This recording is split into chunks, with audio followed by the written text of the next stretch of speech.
भाइयों और बहनों the Bub WP show. Hey guys, welcome to the WP show. We have Devin Walker from Give WP, uh, and we're going to talk about an outsider's perspective on the Indian WordPress community. Being in the community, we understand the community in a particular way. We know it in a particular way, but sometimes we lose that objectivity. So we're going to try and see if what we think about the community is the same as what it looks from outside. Welcome to the WP show. Uh, Hey, thanks for having me. Yeah. So before we start, could you introduce yourself to people who probably don't know you? Sure. Yeah, my name is Devin Walker. I started using WordPress in 2010, I believe. So about 7 years now. I think the first version I started using was 2.7. And since then, I've seen it dramatically increase. I started off building websites at an agency here in San Diego, California. That's where I'm from. And from there, I started into plugin and theme development, and eventually started releasing my own premium plugins. And in 2015, started our company WordPress with two partners, Jason Cannell and Matt Cromwell. And since then, we've been growing ever since. Our home base is in San Diego here, but we're remote across the world. Other than that, I'm married and I have 2 cats. Okay. Well, I have a cat too. He's just roaming around. Oh, Okay. nice. So I think the first WordCamp you attended in India was WordCamp Pune. That's correct, yes. How was your experience of WordCamp Pune? It was really good. You know, it's put on by a lot of the RT campers, Raul Bansal, and a lot of his team do an excellent job of organizing it. I first got into India. I'd never been there before, and it was a really long trip to get there. But they were, really gracious. They came pick me up and helped me find a hotel beforehand that was really close to the venue, so I could just walk there. And the hotel was really nice. The venue was at a college, and it was multiple buildings, and it had a nice courtyard for all the sponsors in the main area. And I thought it was really great how a lot of the professors at the college were there, a lot of the students, and there was a surprising number of developers in attendance. Like everybody I talked to would be a developer or either a student or it was a vast spectrum of the crowd. And I got to sit on a panel. There was some really excellent questions. The moderator was awesome, and overall I had a really good impression of my first WordCamp, which was Pune. Oh, cool. Did you know that I was the lead organizer of that WordCamp? Were you? I thought that's awesome. So you're in Pune right now, or? Yes, right now I'm in Pune. Awesome. So, how big was the organizing team? Wasn't it a really large organizing team, or? Yes. There were about 14 odd people in the organizing team. Last year also we had 10. So we've been trying to do that a lot, try and get more people involved as organizers so that everybody, the whole task get distributed. That's great. I mean, as more people to share the burden is the best. Because I hardly got any time on that day, so I don't think I met you on the day of the WordCamp. Well, if we had, I would have known you were the lead organizer because you're so busy running around making sure everything's happening. Yeah. Okay. So after WordCamp Pune, did you attend another WordCamp in India? Yes. So I spent some time in Bangalore, and then I spent some time in Chennai. And then after that, I went up to Udaipur for the WordCamp that they had there, and had a really good time at that as well. Was that very different from Pune? It was a little bit different. I thought, it was, interesting how they were similar, but also in their differences. Like the attendees were very similar. Like you had a high ratio of developers. Yeah. You had very similar sponsors. The food was a little bit different. There was some power issues for one of the presentations, but other than that, I thought it was the venue was pretty darn nice. It was a little bit harder to get to than Pune, but you know, Udaipur is a really interesting city, and I'm glad I got to spend time there and visit with the community there. Like Puneet and his Idea Box team are really great there, and they made us feel at home as well. And I also got to sit on a panel there as well. Okay. So overall, it was, so how different were these WordCamps in India from WordCamps, say, in the US? There's a lot of differences and a lot of similarities at the same time. I think the differences are mainly some cultural things, like the food is way different. You know, the hospitality though that you guys show to the sponsors is a lot better. You know, as far as what I've seen, like they were willing to print our own banners, our own sponsors material, and have that ready for us at our sponsors area. They were really stoked about our swag, which was really nice. We love to give that away. And you know, I think some of the other differences were the high number of women that were in attendance at the WordCamp in India. So, you know, there was quite a high ratio of male to female or female to male. And in the US, you know, I don't see as many women attending WordCamps as I do in India. And as one last thing on that is, like, I also noticed fewer beginners in the Indian WordCamps than in the US. Here in the US, people are maybe using it as a second career. Maybe they run like a small corner store and they need a website, and maybe they've been doing WordPress on the weekends and they hear there's WordCamp and they want to go to learn. There was a little bit less of that in India than I was expecting. Okay, that's cool. So, and I also see that your brand has been active on Twitter, engaging with people who attend WordCamps or are going to attend a WordCamp, directly have a conversation with them. So, how's that work? Because honestly, I would say this: we've seen how Indian brands try to do this, like organizations within India try to do this. So we try to tweet about some promotions or something related to a WordCamp, but do not actually talk to people. So what is the thought behind that? Right, yeah, so we have a great marketing manager here. Her name's Bridget Willard, and she is like a Twitter goddess.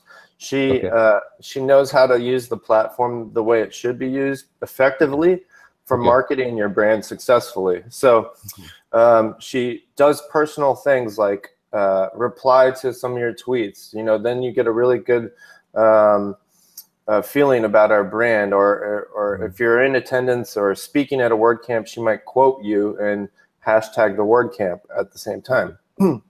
So it's about engaging on that personal level, like you said, and not just tweeting articles or doing automated stuff. That's, you know, she's really against marketing automation. I think a little bit of marketing automation is great, but you know, when somebody follows you and you send them this canned message, stuff like that, I don't like. You know, we try to stay far away from that and get our brand as close to you as possible by being like your friend almost. Okay, so I also know that you're the administrator of a Facebook group, the Advanced WordPress. So, correct. And your company and your colleagues are very active in the community. All the names that you've taken till now, most of us know about them. Most of us know what they do. So what I wanted to understand is, so with your involvement in the community, in the international community, in the global community, how different did you feel the Indian community was? Like from, you know, in terms of culture, in terms of friendliness, in terms of cat fights. You know, I think the Indian community is just like, you know, WordPress is a global community. The one thing I will say is, like, the payment gateway situation with WordCamps there is I saw some minor squabbling going on a thread. You know, we want to give back. So Ravinder, our senior developer here, he developed the CampTix Razor Pay plugin. Yeah. And I just saw some back and forth within the WordCamp meta blog comments about, you know, how difficult it is to accept payments at WordCamp, how tough it is to do it online, how some of the gateways were timing out, how some of the support was an issue, and if you want to accept payments, you have to submit all this paperwork. Whereas like here, it's easy. You can just go and you know, the WordCamp Foundation will actually handle all the payment acceptance for you, and then provide that for you in a timely manner. So that was a bit of a difference. But you know, as far as other differences, I think they're very similar, to be honest. Okay. Okay. So that apart, how many Indian employees do you have? I know Ravinder is there. Is there? And I saw a tweet today which said there are 3 of them. So, so how many employees do you have, and what do they do? They're all developers, and we're also working with a company called Multidots currently, with their development team.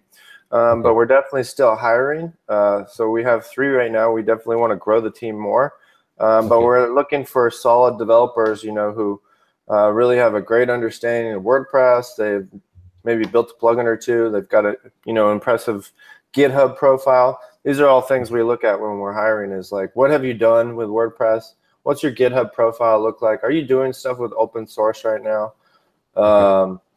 Do you know how to do things like unit testing, and do you code in a dry fashion that's object oriented?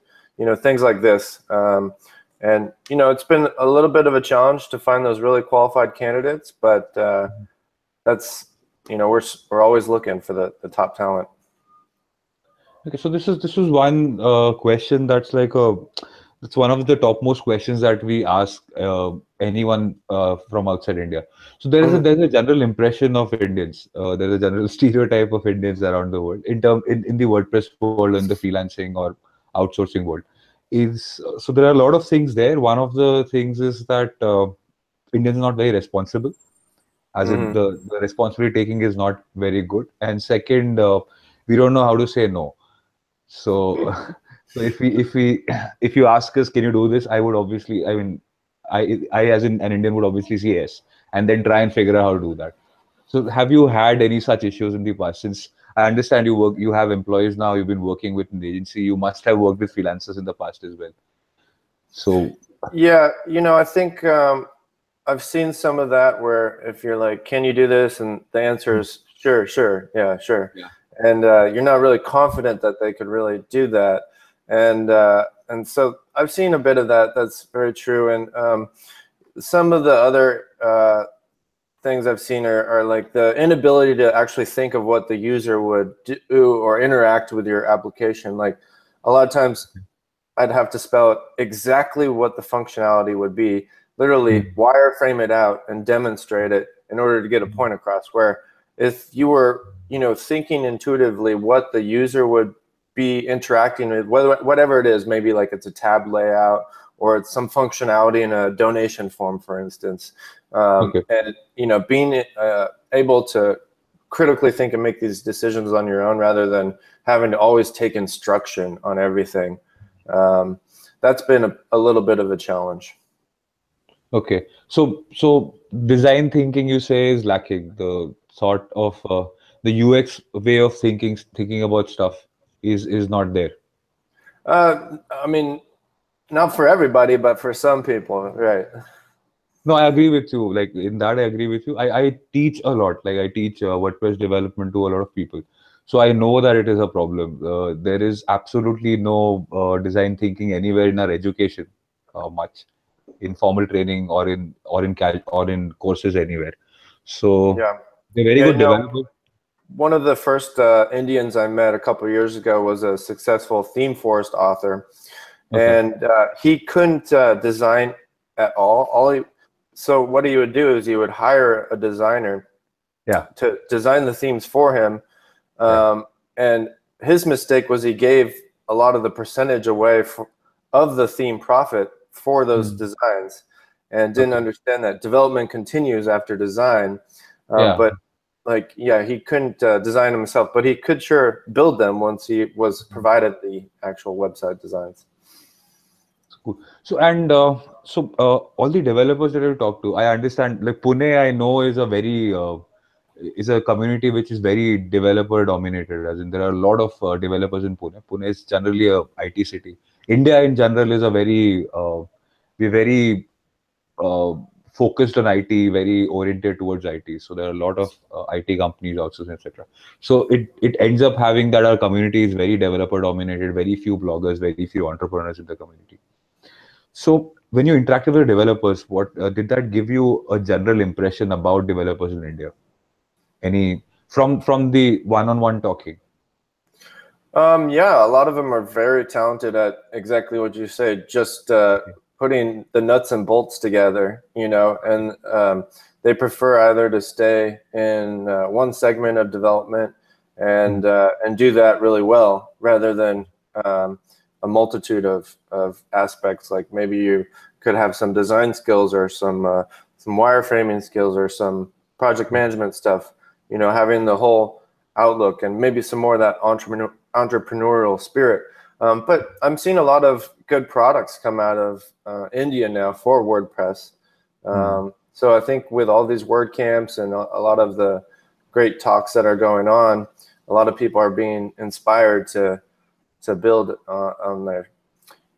So are you going to come to another WordCamp in India soon? Yeah, I'm going to Ahmedabad in October, the first week of October. Okay, the one that's coming just now. Cool. Yeah, I got to book my ticket like right now. Okay. So yeah, any other message for our viewers? Just keep it up. You know, I think that a couple of years ago there weren't, I think maybe one or two WordCamps in entire country, and now we're seeing WordCamps in New Delhi. We're seeing Ahmedabad have a WordCamp.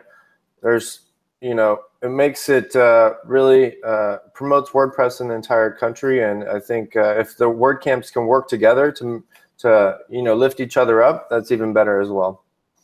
Yeah, we actually need that message. Working together is a little complicated. Okay. Yeah. So that was very interesting. A lot of things that I actually did not know. It helps to have a perspective. Like I understand now the things that you said, some of the things that you said, I was not aware of. Now I am. So thanks for that. I hope it helps our viewers also. And you're hiring. Your hiring is open right now for developers. Absolutely. You can go to our website, givewp.com /careers. Okay. So yeah, so anybody who's watching this, and we've talked about the kind of skills that are generally required, so you can check that out and apply on that page. Thanks, Devin. Thanks a lot for joining us. Hey, thank you. Appreciate you having me. Folks, that was Devin Walker sharing his perspective on the Indian WordPress community. He's attended 2 WordCamps in India by now, and his employees and his company is involved in the Indian WordPress ecosystem in multiple ways. You can catch him at WordCamp Ahmedabad next in October. Next week, we're going to speak to, like we had an agency spotlight, like we had a perspective from the outside. We're going to focus on a particular meetup group in India. And this time the highlight is on the Goa meetup group. We're going to speak with Siddharth, Ashok, and Abhishek Prabhu, possibly. And we're going to find out how the Goa meetup group is. And I know all of us love Goa. So yeah, I hope we get to know some interesting things. Until then, bye-bye.